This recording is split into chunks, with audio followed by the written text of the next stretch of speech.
Well, it's Saturday morning, the 9th of March. Not a particularly nice day. It is 7:40. I've got all day. I'm not sure I'll be up here all day. Not that much to do. Clearly, nobody else here. I always thought allotment people were early morning people, but the evidence is to the contrary. So, here we are in my little 6x6 greenhouse. The trouble with such a small greenhouse is you've got to try and fit a lot in. And what I've discovered about the allotment is if I put anything in the ground in the way of a seed or an onion set, it gets eaten, nibbled, taken away, and it always fails. So I have to work the allotment in conjunction with this tiny little greenhouse, where I have to compromise between a few veg overwintering, a few dahlias, I've got more in the garage, some pelargoniums that again I've overwintered and just potted up, and then you've got some onion sets that I start off here, because again they just get picked out up at the allotment, but once they've got some roots going, I put them back into the soil at the allotment and then they're fine. And so here are my allegedly club root resistant brassicas starting off. I've got some Brussels sprouts there and some Killerton cabbage. I'm trying to grow some spring onions. I find that incredibly difficult. I know that's hard to believe, but I can never get them to germinate. And then beetroot, lettuce leaves, and what's that bottom one? That's radish. They've only just got in, so there's nothing showing yet. But this is how I do it, and then once they're big enough, then they're taken up the allotment and put in when they're a bit stronger and more healthy and able to cope with the conditions up there out in the open. So, a sneak preview of the greenhouse, and we'll come back to that in later episodes. The big news on my plot today is that I've spotted frog spawn. Now, to some that may not seem a big deal,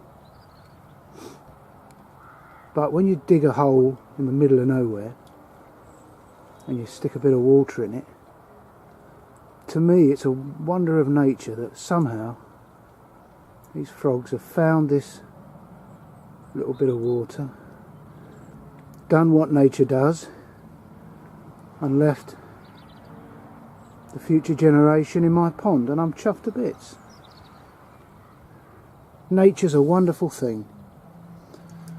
This pond is, I don't know, at least hundreds and hundreds of yards from the nearest other body of water. And I know frogs don't really live in water, but I just find that magical. Well, it's bleak outside. I've probably picked the wrong day to come up here. Still, when in doubt, brew up.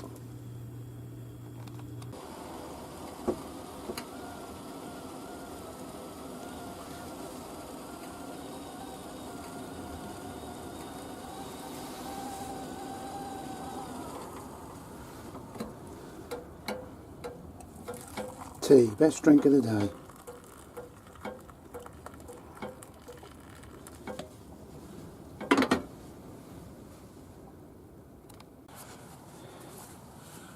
I've discovered over the last 2 years of growing on an allotment that I am really bad at remembering what I've done and when. So if I grow a particularly good leek, which I did last year, and I do happen to remember that was Musselburgh, I tend to forget the good varieties, and conversely I forget which ones I've grown that I don't want to grow again. So this year, in an effort to improve the way I do things, I have started a book. Now, I'm not a computer program kind of guy, I'm a pencil and paper bloke, as I said on the previous video. So all I do is I start off, and on this example the first entry is the Onion Sets Centurion F1, and I put them into those seed trays that you saw in my greenhouse at home on the 15th of February, and they were placed in the greenhouse. By the 4th of March they were all showing the green tops, so I know that the root systems are working. So that was on the 4th of March. It's the 9th today. So when this ground starts to dry up and warm up, then I shall consider putting them in. And when I put them in the ground, I'll enter it here.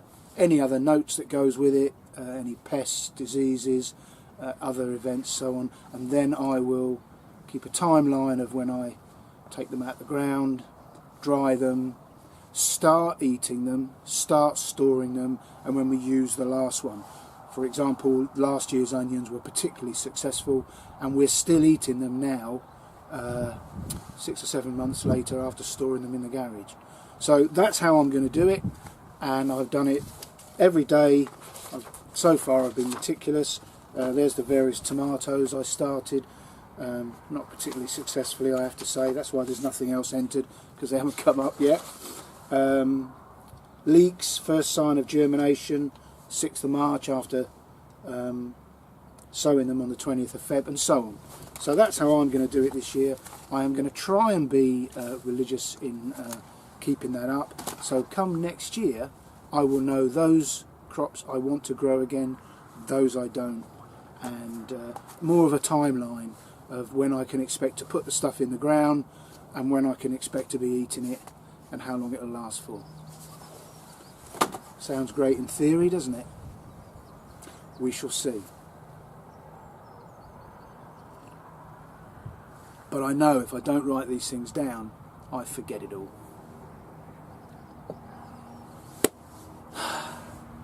Sun's coming out, and get some work done. This is where I'm growing my French beans this year, and I've pre-loaded trenches full of compost, labelled them, so again my memory doesn't let me down. I know where the poles have got to go and where the bean plants have got to be put in. So today I'm hoping to get the poles up with the frames. Early, I know, but I like to be ahead of the game. And you can't do much else with the soil at this time of year. It's absolutely sodden.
I asked one of my fellow plotters up here a few months ago now, I said, why do you have an allotment?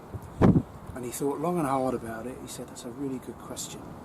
Anyway, we parted company, and a few days later I got a text from him and it said, I have an allotment because ... it is good for my soul. And I thought that was an excellent answer. And I don't suppose there's anyone watching this who's got an allotment or a vegetable garden that doesn't agree with that. When I finish work and I come up here, or even on a day like today, when the weekend, When I come up here, there's something about being here that is good for you. Not just the work and the fresh air, but there's something deeper within, I think. And I love it. I mean, I have an allotment because ... I want to eat fresh, organic, wholesome fruit and vegetable that hasn't been tainted by man. So that's why I do it. It's all about production. But a byproduct of it is fitness and health, happiness, and something inside. And I don't want to get all deep and meaningful, because that's not me. But I think his answer was probably the best you can come up with. So for me, just being here on a really poor day like today, where the wind is howling and it keeps raining on me, I still love it. I can't understand why nobody else is here. There are 18 plots. Now, there are some people who are here quite regularly. I mean, when I show you around some of the plots later, they are wonderful, and they're all different. But there are plots up here where nobody ever turns up. I don't understand that. Still, we're all different. We all have different time pressures. I have no time pressures. Certainly not today. Cheers.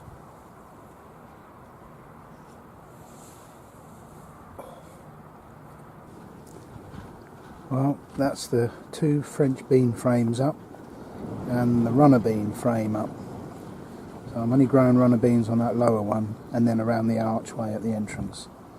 So that's them all up, ready to go, although they're not needed for a couple of months. Turned out a nice day up here, except the wind is ferocious.